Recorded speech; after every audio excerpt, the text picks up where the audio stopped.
Assalamualaikum warahmatullahi wabarakatuh. Perkenalkan, nama saya Winda Handayani, mahasiswi tingkat 4 Teknik Tasikmalaya. Pada kesempatan kali ini, saya akan membahas mengenai kontribusi Islam dalam perkembangan peradaban dunia. Video ini dibuat untuk memenuhi tugas dari mata kuliah agama yang diampu oleh Bapak Iman Sanisi, MPD. Kontribusi Islam dalam perkembangan peradaban dunia. Kita tahu bahwa Islam ini sudah ada sejak peradaban dimulai.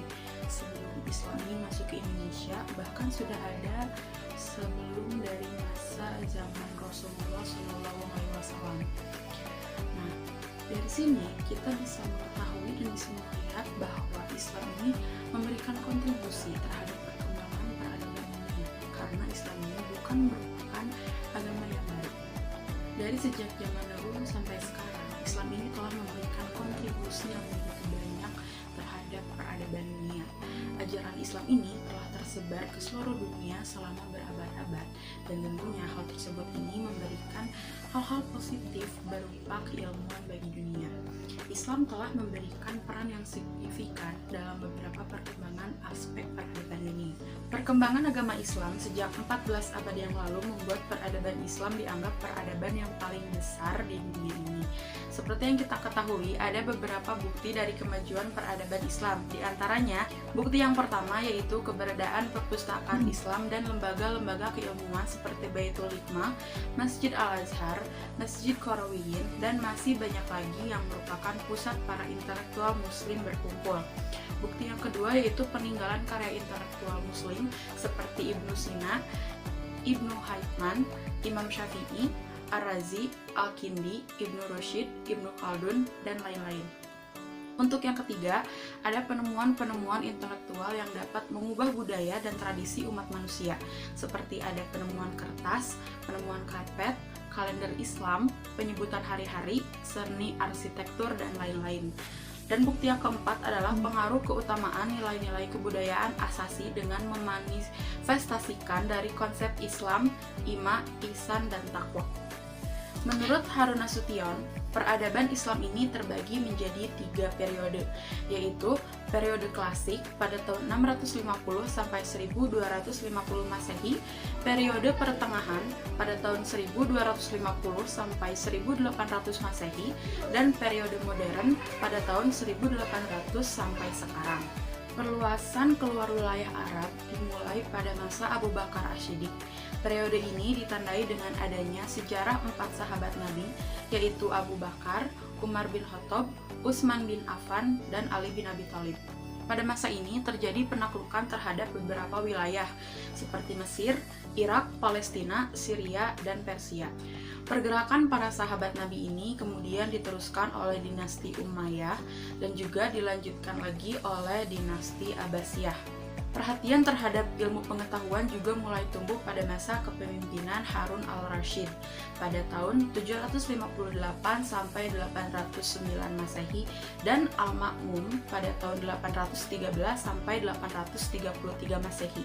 Dengan adanya penerjemahan buku-buku yang berbahasa Yunani ke dalam bahasa Arab. Lalu Al-Ma'mun juga mendirikan Bait Al-Hikmah, dan di mana cabang-cabang ilmu yang diutamakan adalah cabang ilmu kedokteran, fisika, geografi, astronomi, optik, sejarah, dan filsafat. Pastinya, peradaban Islam ini tidak hanya mengalami kemajuan, ada juga kalanya mengalami kemunduran.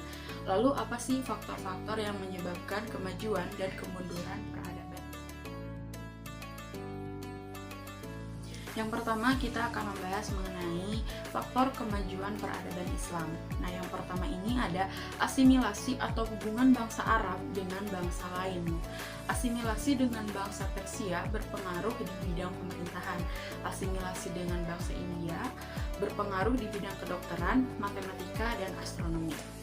Lalu yang kedua adalah pluralistik dalam pemerintahan dan politik. Kekhalifahan Abbasiyah mengambil strategi yang berbeda dengan kekhalifahan Umayyah.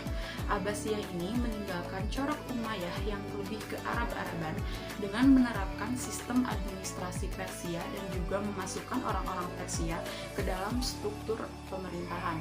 Lalu yang ketiga, Stabilitas pertumbuhan ekonomi dan politik. Pengadaan infrastruktur dan fasilitas umum yang menunjang proses belajar masyarakat.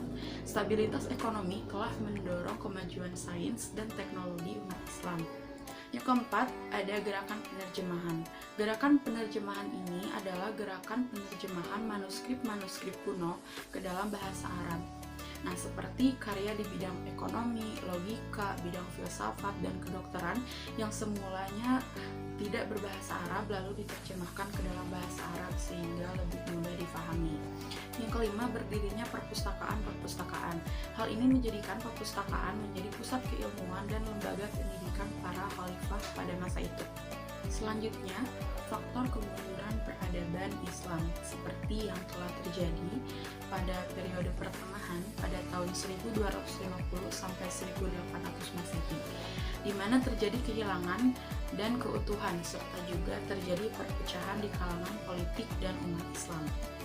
Populasi umat Islam di dunia sangatlah banyak dan tersebar di seluruh dunia.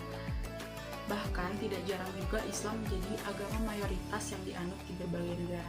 Tapi walaupun kuantitas atau jumlah populasi umat Islam begitu banyak, kalau tidak diimbangi dengan kualitas yang baik, maka hal tersebut menjadi suatu kelemahan tersendiri bagi umat Islam, seperti kurangnya melaksanakan ibadah, terpengaruh oleh budaya barat, dan lain-lain.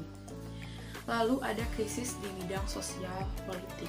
Jadi, Islam ini dijadikan sebagai formalitas belaka, tidak dihayati dan diamalkan dengan baik. Nah, bisa diartikan Islam ini diibaratkan seperti pakaian yang dipakai apabila diperlukan dan disimpan apabila tidak diperlukan.